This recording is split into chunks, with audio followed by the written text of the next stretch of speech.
오늘 이 시간 포도나무 이야기라는 제목으로 함께 나누겠습니다. 오늘 우리가 본문 말씀을 15장 1절에서 5절까지 우리가 함께 읽었는데요. 사실 내용적으로는 15절까지 함께 살펴보면서 좀 은혜를 나누려고 합니다. 나는 참 포도나무요 내 아버지는 농부라. 이 구절은 우리가 숱하게 들어본 말이고요. 설교도 이미 많이 들어봤었죠. 마태, 마가, 누가, 요한복음 이렇게 네 권의 복음서를 사복음서라고 하고요. 그리고 이 사복음서 중에서 요한복음은 조금 특별한 책입니다. 독특한 성격을 가지고 있는 성경인데요. 이 요한복음의 가장 큰 특징 중에 하나가 뭐냐면은 나는 뭐뭐다, 이런 용법이 여러 번 나오는데 총 7번 나옵니다. 나는 생명의 떡이라, 많이 들어보셨죠? 또 나는 세상의 빛이라, 나는 양의 문이라, 나는 선한 목자라, 또 나는 곧 길이요 진리요 생명이라, 또 나는 부활이요 생명이라. 그리고 나서 맨 마지막에 오늘 말씀에 나오는 나는 포도나무다 라고 하는 이제 이 말씀이에요. 그런데 예수님은 왜 그 하고 많은 것들 중에 포도나무로 비유를 하셨을까요? 포도나무. 그런 생각 안 해보셨습니까? 감람나무도 있고 무화과 나무도 참 많이 나오는데 무화과 나무도 있는데 왜 굳이 예수님이 포도나무다 이렇게 좀 말씀을 하셨을까요? 구약 성경에도 그렇고 신약 성경에도 보면요, 이 참 포도나무에 대해서 또 그 포도 열매에 대해서 엄청나게 많이 언급을 하고 있습니다. 물론 그 지역에 많이 포도가 많이 재배되고 많이 농사를 짓는 그런 이유도 있겠지만요, 예수님이 포도를 좋아하셨을까요? 안 좋아하셨을까요? 그런 내용은 성경에 없습니다. 저는 포도보다 거봉을 좋아하거든요. 나는 거봉나무요. 예수님이 이렇게 하시는 것도 좀 그렇고요. 나는 샤인 머스켓이요. 이것도 참 그렇습니다. 그런데 이게 포도와 관련하여서 이게 우연이 아니다라는 생각이 드는데 왜 그러냐면 성경에 기록된 예수님의 첫 번째 그 기적이 무슨 사건이죠? 가나 혼인 잔치에서 물을 뭘로 만드셨습니까? 포도주로 만드셨죠. 그리고 예수님이 십자가에 못 박혀 죽으실 때도 목이 마르다 하시니까 해면 스펀지 같은 거에다가 포도주를 적셔서 주거든요. 예수님이 그거를 드시고 마침내 이제 숨을 거두시게 됩니다. 그러니까 예수님의 그 사역에 있어서 시작도 포도주였고요, 사역의 끝도 포도주를 드시면서 끝이 납니다. 그리고 오늘 요한복음 15장에서 예수님은 그냥 포도나무라고도 안 하시고 참자를 붙이셔서 참 포도나무요 이렇게 표현을 하고 계시다라는 거예요. 그러니까 분명히 이 포도나무에는 뭔가 의미가 있다라는 것입니다. 자, 그러면 도대체 이 포도나무가 뭐길래, 포도나무에 어떤 의미가 있길래 그런지 그런 궁금증을 가지고 함께 말씀을 살펴보길 원하는데요. 오늘 5절에서 예수님은 포도나무라고 하시고요, 그리고 우리는 가지라고 하십니다. 가지. 5절에 기록하고 있습니다. 그리고 1절에서는 그 포도나무를 기르시는 분, 그 농부는 아버지, 그러니까 하나님이라고 하세요. 하나님께서 이 포도나무를 기르시는데 이 가지가 해야 될 일이 뭐냐 하면요, 반드시 열매, 포도를 맺는 것입니다. 그런데 오늘 본문에서 또 말씀하시는 게 뭐냐면 가지가 포도를 맺지 않으면 찍어버리겠다, 잘라버리겠다, 여기에 집중하고 계시는 것이 아니라 열매를 맺도록 어떻게든 하려고 하시는 게 바로 목표라고 하는 거예요. 우리 2절 앞부분을 보세요. 2절 앞부분. 무릇 내게 붙어 있어 열매를 맺지 아니하는 가지는, 열매를 맺지 않는 가지긴 가지인데요, 이 가지가 어떤 상태입니까? 무릇 내게 붙어 있어. 포도나무에 붙어 있는 가지예요. 무슨 문제가 있어서 병이 들어서 썩어서 나무로부터 떨어져 나간 가지가 아니라 포도나무에 잘 붙어 있는 가지 상태라는 것이죠. 다시 말하면 예수님에게는 붙어 있는데 열매를 맺지 못하고 있는 거예요. 그러니까 물은 내게 붙어 있어 내 안에서, 주님 안에서 열매를 맺지 않는 가지. 내가 교회 안에 들어와 있습니다. 내가 신앙 공동체 안에 들어와 있어요. 그런데 내 삶의 열매가 맺혀지지 않을 때 그런 자들을 하나님께서 어떻게 하신다라고 하냐면은 아버지께서 그것을 제거해 버리시고, 여기 제거하신다라는 거예요. 하나님이 좀 잔인해 보이지 않습니까? 좀 다소 표현적으로는 좀 과격해 보이는 표현이죠. 되게 정없어 보이고요, 매몰차 보입니다. 그런데 주님 안에 있는데, 아니 주님 안에 있는데, 주 안에 있는데 왜 열매가 없을까? 뭔가 좀 이상하지 않습니까? 보니까 이 가지들에게 문제가 있었던 거예요. 가지들, 주님에게 붙어 있지만 열매 맺지 않는 가지들을 제거하시겠다고 하는 이 제거하다, 이 제거하다라고 하는 이 단어의 헬라어 뜻이 뭐냐면요, 관계 단절입니다. 관계 단절. 그러니까 나무의 겉으로 볼 때는 나무에 붙어 있어요. 그런데 왜 열매가 안 맺어졌을까요? 뿌리로부터 영양분을 공급받지 못하고 있었던 것입니다. 여러분, 우리가 교회를 나와요. 예배를 드려요.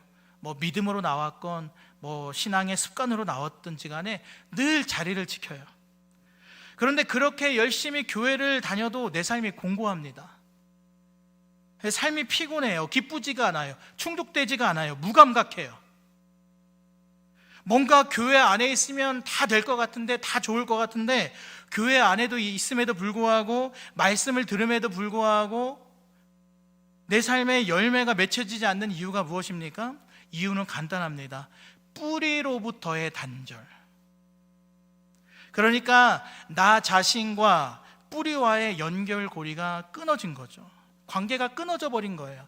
내가 더 이상 하나님으로부터 공급을 받지 못하고 있다라는 것입니다. 말씀으로부터, 기도로부터 영적인 공급이 끊어져 버렸기 때문에, 그래서 가지가 말라버리고 만 거예요. 6절을 보세요. 6절을 우리 함께 같이 읽겠습니다. 사람이 내 안에 거하지 아니하면 가지처럼 밖에 버려져 마르나니 사람들이 그것을 모아다가 불에 던져 사르느니라. 여기서 사람이 내 안에 거하지 아니하면, 여기에서 거한다라는 말은 나와 연결되지 않으면, 예수님과 연결되지 않으면 말라버린다라는 거예요. 그러니까 예수님께 붙어 있지만, 거하고 있지만 예수님과 연결되지 않으면 말라버린다라는 거죠. 제가 청년부 사역을 하면서 요즘 청년들의 고민이 뭘까, 이 시대의 고민이 뭘까, 이 시대 가운데 아픔과 상처와 고통이 뭘까 하면서 자료를 찾다 보니까요, 지금 이 시대에서의 가장 큰 문제, 가장 중요한 키워드가 뭐냐면은 단절입니다. 단절.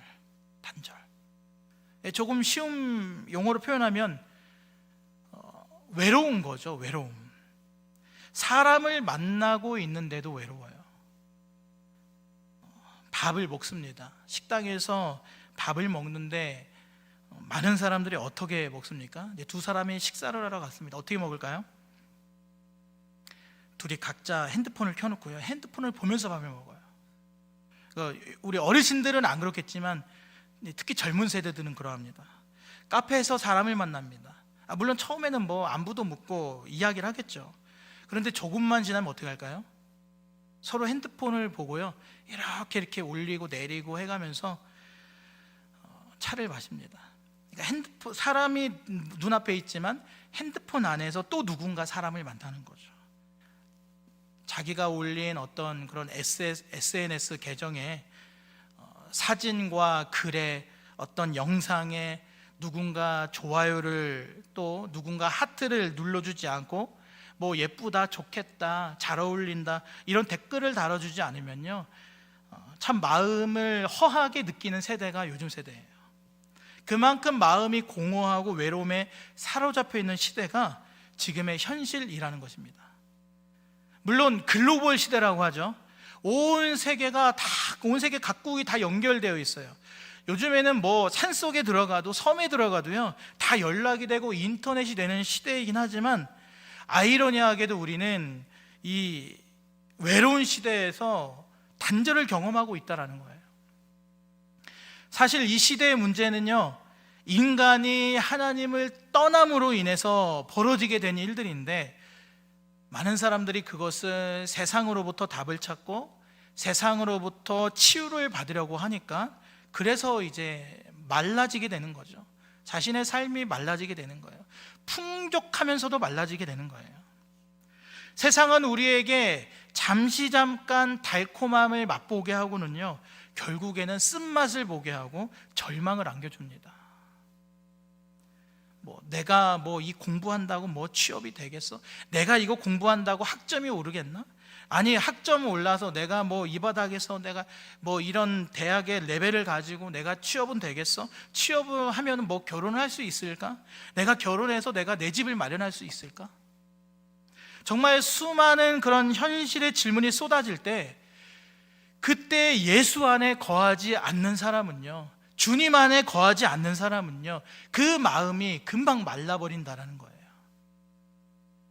그런데 그 지독한 그 현실의 질문을 주님 앞에 물으면서 그 답을 주님으로부터 얻고자 하는 심정으로 주님 앞에 나와서 예배할 때, 주님 앞에 간절히 기도할 때, 우리는 뿌리로부터 공급을 받게 되는 것입니다.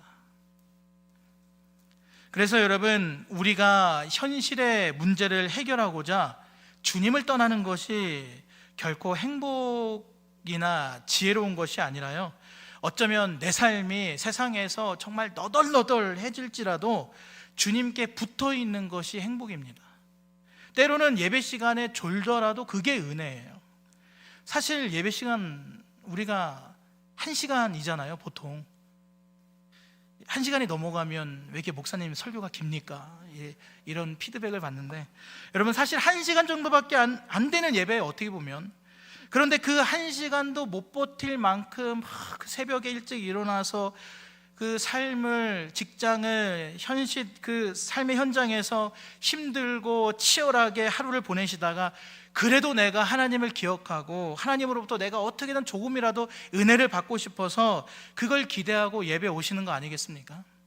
그게 바로 주님 안에 거하는 삶이고요, 그럴 때 내 삶의 단절로부터 회복이 이루어지고 뿌리로부터 양분을 공급받아서 마침내 나중에는 반드시 열매가 맺어지게 될 줄로 믿습니다. 그런데 이때 열매를 맺는데요, 조건이 있어요. 그 조건이 그 다음 7절에 나오는데, 우리 함께 7절을 읽겠습니다. 7절, 너희가 내 안에 거하고 내 말이 너희 안에 거하면 무엇이든지 원하는 대로 구하라. 그리하면 이루리라. 무엇이든지 원하는 대로 뭐 하라고 하시죠? 구하라고 하세요. 구하라.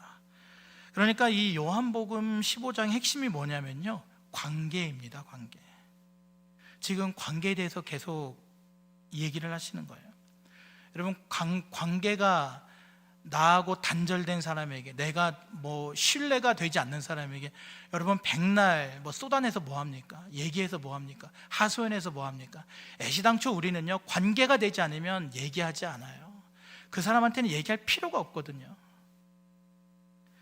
예수님과 관계가 끊어지면 말라지겠지만, 예수님과의 관계가 좋으면 열매를 맺기까지 뭐하라? 무엇이든지 구하라는 거예요. 구하라. 여러분, 기도가 무엇입니까? 기도는요, 하나님과 나와 교제하는 거죠. 하나님과 나의 관계를 맺는 것이 기도예요. 왜 남자들에 비해서 여자들이 수다에 좀 강한 편이죠. 남자들은 전화하면 단답형으로 할 말만 하고 짧게 끝나는데, 여자들은 유독 전화가 엄청 깁니다. 제 아내가 처형이랑 굉장히 친하거든요. 언니랑 엄청 친해서 맨날 전화통을 붙들고 살아요. 전화 걸어서 일단 스피커폰으로 해놔요. 또 할 일들이 있으니까, 애들을 또 봐야 하니까. 스피커폰으로 놓고 처형하고 통화하면서 집안일 하면서 깔깔깔깔거리고 웃어요. 언니 뭐해? 오늘 저녁은 뭐 먹었어? 조카들은 뭐해? 요즘 우리 애들은 이랬어 저랬어, 어린이집에서 이랬어 저랬어, 언니 그 얘기 들었어. 나중에는 연예인 이야기까지 합니다. 그러면서 중간중간 남편 흉도 보고요. 그렇게 한 2시간 통화하다가, 그래 언니 다음에 또 통화하자. 무슨 할 얘기가 그렇게 많은지요? 막 화수분처럼 막 얘기가 나오나 봅니다. 여러분, 이 전화통화는요, 제가 제 아내와 처형이 하는 전화통화는 정보 교류가 목적이 아니죠. 뭐가 목적이에요? 수다 떨면서 관계입니다. 관계, 교제. 언니하고 같이 이런저런 이야기하면서 교제하고 웃고 떠들고, 또 그렇게 하면서 스트레스도 풀고, 또 서로 좋은 또 이야기들을 해줘가면서 회복이 되어가는 것이죠. 여러분, 삶의 이런저런 다양한 이야기를 나누면서 그 안에서 일어난 일들을 같이 공감해주고 울고 웃고 하는 거예요. 교제입니다. 저희는 이제 서울 노원구에 살고요, 처형네는 경기도 용인시에 사는데, 마치 한 집에 사는 것처럼 매일매일 만나고 있는 것처럼 그렇게 관계가 유대감이 이어지는 거예요. 뭐 전화통화 기록을 시간을 놓고, 그래서 얻은 정보가 뭐냐, 처형으로부터 얻은 정보가 뭐냐, 이게 내 삶의 득이냐 실이냐 이렇게 따질 게 아닌 거죠. 하나님과의 관계도 그렇습니다. 우리가 하나님과의 관계에서 가장 중요한 게 뭐냐면요, 하나님과 나의 소통이에요. 소통. 혹시 우리의 삶이 메말라 있다라면 지금 나와 하나님과의 소통에 어떤 문제가 있는 건 아닌가? 우리가 이것을 생각해 볼 필요가 있다는 것입니다. 하나님은요, 우리에게 열매 맺는 삶을 원하세요. 그런데 그 조건이 무엇입니까? 하나는 하나님 안에 거하는 거고요, 또 하나는 하나님께 구하는 거예요. 만약 내 삶에 열매가 없다면 둘 중에 하나는 문제가 있는 거죠. 내가 하나님 안에 거하고 있지 않다거나, 아니면 내가 구하지 않는다거나. 자, 그러면 내 안에 거하라, 너희가 내 안에 거하고, 여기에서 말하는 이 예수님 안에 거하는 게 과연 구체적으로 어떤 걸까요? 우리 10절을 함께 읽겠습니다. 10절, 내가 아버지의 계명을 지켜 그의 사랑 안에 거하는 것 같이 너희도 내 계명을 지키면 내 사랑 안에 거하리라. 예수님 안에 거한다라는 것은요, 무언가를 지킨다라는 거고요, 그게 바로 계명입니다. 계명을 지키는 거예요. 네가 내 안에 거할 때 내가 너와 관계를 맺을 거고, 네가 나로 말미암아 영양분을 공급받아서 너의 삶이 메마른 삶이 아니라 풍성한 삶이 될 거야, 열매 맺는 삶이 될 거야. 예수님이 이렇게 말씀하고 계세요. 그러니까 계명을 지키는 것이 주님 안에 거한다라는 건데요, 그러면 그 계명이 어떤 계명입니까? 우리 12절을 함께 읽겠습니다. 12절, 내 계명은 곧 내가 너희를 사랑한 것 같이 너희도 서로 사랑하라 하는 이것이라. 하나님이 말씀하신 계명이요, 사실 뭐 대단한 게 아니에요. 서로 사랑하라는 거예요. 우리 양옆에 앞뒤에 계신 분들과 우리 칭찬 한마디씩 해보겠습니다. 칭찬. 한번 칭찬 한번 해볼까요? 서로를 향해서. 칭찬하실 게 없습니까? 뭐 집사님, 권사님, 장로님, 목사님, 뭐 멋지세요, 뭐 예쁘세요, 늘 섬겨주셔서 감사해요, 기도해 주셔서 감사해요. 네. 칭찬이 화수분처럼 나옵니다. 화수분처럼. 여러분, 칭찬 한마디씩 하니까 지금 다들 표정이 어떠십니까? 아, 좋죠. 다들 밝아졌어요. 또 다들 웃고 계시잖아요. 여러분, 우리가 하나님 안에 거한다라는 것은요, 다른 게 아니에요. 내 이웃을 사랑하는 겁니다. 내 이웃을 사랑하는 거. 도대체 이 사랑이라는 걸 왜 해야 하는가? 왜 해야 하는가? 우리 11절 말씀 함께 읽겠습니다. 11절, 내가 이것을 너에게 이르면 내 기쁨이 너희 안에 있어 너희 기쁨을 충만하게 하려 함이라. 아멘. 여러분, 사실 우리는요, 미워하는 게 익숙한 사람들이에요. 미워하는 게, 화내고 미워하고 싸우는 게 사실 우리한테는 엄청 익숙합니다. 가르치지 않아도 그 마음이 충만하죠. 그래서 예수님이 말씀하시는 거예요. 내가 이것을 너희에게 이름은, 서로 사랑하라고 계명을 굳이 준 이유는 내 기쁨이 너희 안에 있어 너희 기쁨을 충만하게 하려 함이라. 여러분, 하나님은 사랑이세요. 그래서 서로 사랑하는 것이 하나님의 뜻이고요, 하나님이 기뻐하시는 일이고요, 동시에 하나님 안에 거하는 우리도 기뻐할 수 있는 것입니다. 그런데 서로 사랑하는 것은 노력하지 않으면 안 되는 것이기 때문에, 그래서 계명으로까지 주셔서 서로 노력하고 지킬 것을 말씀하시는 거예요. 하나님 안에서 하나님과 우리가 사랑으로 연합된 삶의 기쁨이 있고, 그 기쁨을 우리에게 맛보게 하시려는 거죠. 여러분, 회개에 대한 부분도 마찬가지입니다. 신구약 성경에서 이 죄에 대해서, 회개에 대해서 얼마나 많은 말씀들이 나옵니까? 죄에 대해요, 가차없이 책망하세요. 돌이킬 것을 촉구하십니다. 왜 우리가 죄를 끊어내야 합니까? 왜 우리가 죄로부터 우리의 삶을 돌이켜야 될까요? 죄를 끊어내야 진짜 기쁘기 때문이에요. 죄를 끊어야 진짜 은혜를 경험할 수 있기 때문입니다. 이게 참 단편적인 예지만요, 예를 한번 들어보겠습니다. 우리가요, 병에 걸려도 기뻐할 수 있습니다.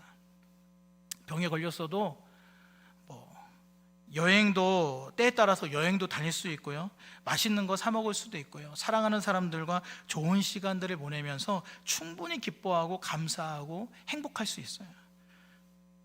그러나 그에게 있어서 가장 큰 기쁨은 뭘까요? 가장 큰 기쁨, 그 어떤 기쁨도요, 그 병으로부터 완치받는 것 그 이상의 기쁨은 없습니다. 내가 아팠을 때 누군가 나를 위해서 기도해주고, 와서 자주 찾아와서 들여다봐주고 위로해주고, 이런 것도 다 우리에게 감사한 일이고 기쁜 일이고 행복한 일이 될 수 있겠지만요, 사실 그 병으로부터 완치를 받는 것이 그에게 있어서 가장 큰 기쁨이라는 것입니다. 그렇기 때문에 주님께서 우리에게 회개하라, 죄를 끊어내어라, 말씀대로 살아라, 이렇게 우리에게 계속 말씀하시고 책망하시는 이유는요, 우리에게 진짜 기쁨을 주시기 위해서예요. 주님 안에서 참 생명과 참 자유와 참 즐거움과 기쁨을 주시기 위해서입니다. 여러분, 주님이 우리에게 주시는 복음은요, 너는 죄인이야, 이게 아닙니다. 여기에서 끝나지 않아요. 그냥 죄인으로, 우리를 그냥 죄인으로 낙인 찍는 게 복음이 아니에요. 너는 죄인이지만 그 죄에서 해방되었어. 여러분, 이게 진짜 복음이에요. 하나님은 우리가 죽기를 원하지 않으십니다. 우리가 병에 걸리는 것을 원치 않으세요. 오히려 예수님이 이 땅에 오셔서 병든 자를 고쳐주시고, 심지어 죽은 자를 살려주셨어요.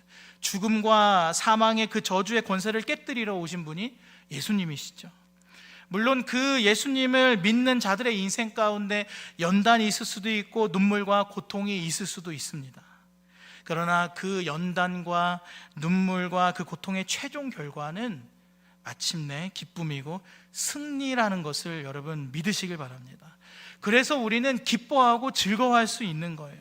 지금은 어렵겠지만 반드시 이기게 하실 그리스도 예수를 바라보기 때문에 우리는 우리의 삶에서 기뻐하고 즐거워할 수 있는 것입니다.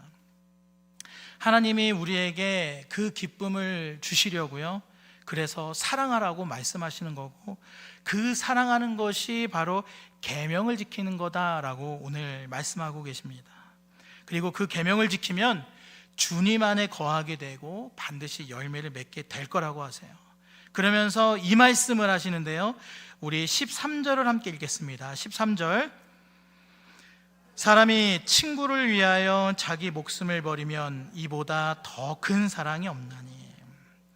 예수님이 사랑을 얘기하시면서 더 큰 사랑, 가장 큰 사랑, 하나님의 가장 큰 기쁨을 이야기하시는데, 친구를 위하여 자기 목숨을 버리면 이보다 더 큰 사랑이 없다라고 이야기하십니다. 그 친구가 누구일까요? 그 친구가, 우리 14절을 함께 읽겠습니다. 14절, 너희는 내가 명하는 대로 행하면 곧 나의 친구라. 주의 계명을 따르는 자가 예수님의 친구라는 거예요. 그리고 15절 앞부분을 보세요. 이제부터는 너희를 종이라 하지 아니하리니. 이제는 더 이상 종이라 부르시지 않고 친구라고 부르신대요. 그리고 그 친구를 위해서 목숨을 버리는 것이 가장 큰 사랑이고 가장 큰 기쁨이라는 겁니다. 여러분, 지금 예수님이 이 말씀을 하시는 때 그 시점이 언제냐면요, 최후의 만찬을 하시고 나서 하시는 말씀이에요. 나는 이제 내일이면 죽으러 가. 이제 곧 나는 죽으러 갈 거야. 그런데 내가 죽으러 가는 그 길이 결코 슬프지만은 않아. 왜냐하면 내가 너희를 위해서, 나의 계명을 지키는 내 친구를 위해서 죽으러 가기 때문에 그것이 나에게 얼마나 큰 기쁨인지 나는 기쁨으로 가는 거야. 지금 예수님이 이 말씀을 하고 계시는 거예요. 어머니들은 다들 출산의 경험들이 있으시잖아요. 배로 낳았든 가슴으로 낳았든지 간에 둘 다 한 생명을 품고 낳는 그 고통의 순간들을 경험하게 되죠. 제 아내도 쌍둥이들을 자연분만으로 낳았거든요. 12시간 만에. 그 얘기를 매일같이 하는 것 같아요. 저는 매일매일 이제 죄인으로 살아갑니다. 출산하는 산모들에게는 두 가지 마음이 든다라고 해요. 한 가지는 혹시나 죽을까 봐, 의료사고든 뭐든지 간에 예기치 못한 그런 사고들이 있으니까, 그리고 또 뭐 아플까 봐, 또 그런 두려운 마음이 좀 든다라고 하고요. 또 한 가지는 이제 태어나게 될 그 아기들에 대한 기대감과 기쁨이 든다고 합니다. 아직 태어나지 않은 그 아이를 위해서 선물을 먼저 사놓잖아요. 또 어떤 사람들 방도 꾸며놔요. 방도 꾸며놓고, 침대맡에는 아직 태어나지도 않은 그 아이의 신발도 사놓고, 그 신발 솔직히 언제 신고 걸을지도 모르는데, 이제 그게 문제가 아닌 건데, 그 뱃속에 그 콩알만한 그 아기를 보고서는 물건도 잔뜩 사놓고 그저 태어날 그 날만 기다리는 그 마음으로 하는 거죠. 한편으론 두렵지만 또 한편으론 기대하고 기쁜 거예요. 지금 예수님이 십자가를 지러 가실 때 그 마음이 바로 그 마음인 거죠. 내가 너를 위해 죽을 거야. 그럼에도 나는 너무 기뻐.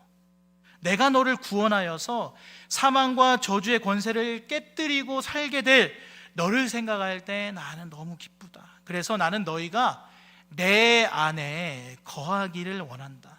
내가 지금 누리고 있는 이 기쁨, 이 기대, 이 기쁨을 너희도 함께 누렸으면 좋겠어. 내가 가지고 있는 기쁨을 너희들도 함께 가졌으면 좋겠어. 그래서 너희가 나처럼 기뻤으면 좋겠고 행복했으면 좋겠다. 예수님의 마음이 이거예요.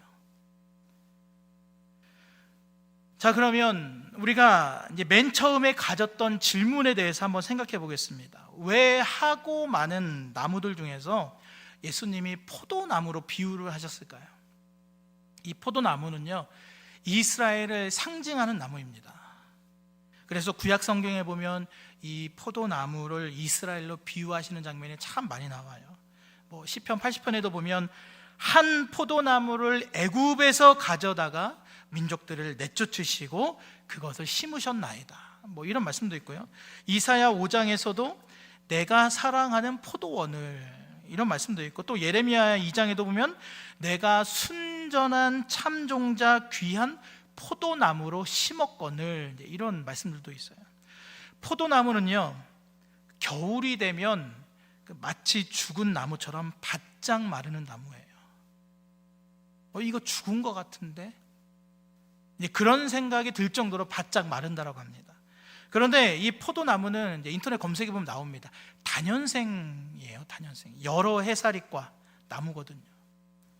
다시 봄이 되고 여름이 되면 푸른 잎과 그 맛있는 싱그러운 열매가 주렁주렁 맺는 나무가 포도나무입니다. 그래서 이 고대 근동 지역에서 포도나무는 부활의 상징을 기본적으로 가지고 있어요. 부활의 상징. 그러니까 꼭 이스라엘뿐만 아니라 그 당시 문화권에서 이 포도나무는 부활의 상징을 가지는 나무였어요. 그러니까 하나님께서 이스라엘을 향해서 포도나무를 말씀하시고 이 포도 열매를 말씀하실 때는 이 이중적인 의미로 심판과 회복을 같이 언급하시는 거예요. 왜 부모님들이 자녀를 부를 때 성까지 세 글자로 부르실 때가 있잖아요. 평소에는 야 선영아, 야 민우야, 야 민서야 이렇게 부르다가 이제 화가 나면 어떻게 하십니까? 방울뱀 소리가 먼저 나죠. 해가면서 이제 야 김선영, 야 김민우, 야 김민서 이러면 어때요? 아, 엄마가 화가 나셨구나. 이제 곧 내가 심판을 당하겠구나. 이런 긴장감을 갖는 것처럼 그런 뉘앙스입니다. 하나님께서 포도나무를 말씀하실 때는 심판과 회복을 말씀하시는 거고요. 지금 당장에는 비록 바짝 말라서 죽은 나무처럼 보이겠지만 반드시 내가 너를 살리고 일으키고 말 거야 라고 하는 그 강력한 하나님의 의지가 담겨 있는 거예요. 이 포도나무라고 하는 이 단어에. 그래서 예수님이 내가 참 포도나무다 라고 하신 겁니다. 내가 비록 이제는 죽겠지만, 끌려가서 십자가에 못 박혀 죽겠지만 나는 다시 살 거야. 너희도 내 안에 거할 때 나처럼 죽게 될 것이고 또 죽어야만 하고, 우리의 죄도 욕심도 자존심도 모든 것이 다 죽어야 하고, 그러나 예수 안에서 다시 부활하게 된다라는 것, 살게 된다라는 것이 바로 포도나무 이야기인 거예요. 여러분, 지금 이 시대 가운데 우리 현실은 정말 이 메마른 포도나무와도 같아 보입니다. 그러나 우리 하나님은요, 이사야 42장의 말씀처럼 상한 갈대를 꺾지 않으시고 꺼져가는 등불을 끄지 않으시는 분인 줄로 믿습니다. 어떻게든 살려내시는 분이세요. 혹시 지금 내 형편이, 내 삶이 어쩌면 상한 갈대와도 같은 분 계십니까? 마치 다 죽어버린 이파리처럼, 정말 메마르고 나뭇가지에 물기가 하나도 없는 것처럼 그런 시간을 보내신 분이 계시다면요, 오늘 참 포도나무라 이렇게 말씀하시는 그 예수님을 기억하시길 바랍니다. 이 포도나무의 신비가 뭐냐면요, 계절이 지나면 또다시 돋아난다라는 거예요. 지금은 겨울을 지나고 있겠지만 그러나 반드시 너에게 싱그러운 봄을 줄 거야. 푸르른 여름을 줄 거야. 그래서 반드시 열매를 맺게 할 거야. 그래서 나에게 꼭 붙어 있어야 돼. 힘들겠지만, 삶에서 힘들겠지만 견뎌내야 돼. 내가 반드시 너를 회복시킬 거야. 여러분, 주님 앞에 구할 때 주님께서 반드시 열매 맺게 하신다라는 이 약속을 기억하시면서요, 서로 사랑함으로 참 포도나무 되시는 그 주님 안에 거하실 수 있기를 소망합니다. 그리고 참 생명과 참 기쁨을 주셔서 반드시 회복해 하시는 그 주님 앞에 날마다 은혜를 구하는 삶으로 살아가는 저와 여러분 모두가 다 될 수 있기를 주님의 이름으로 간절히 소망합니다.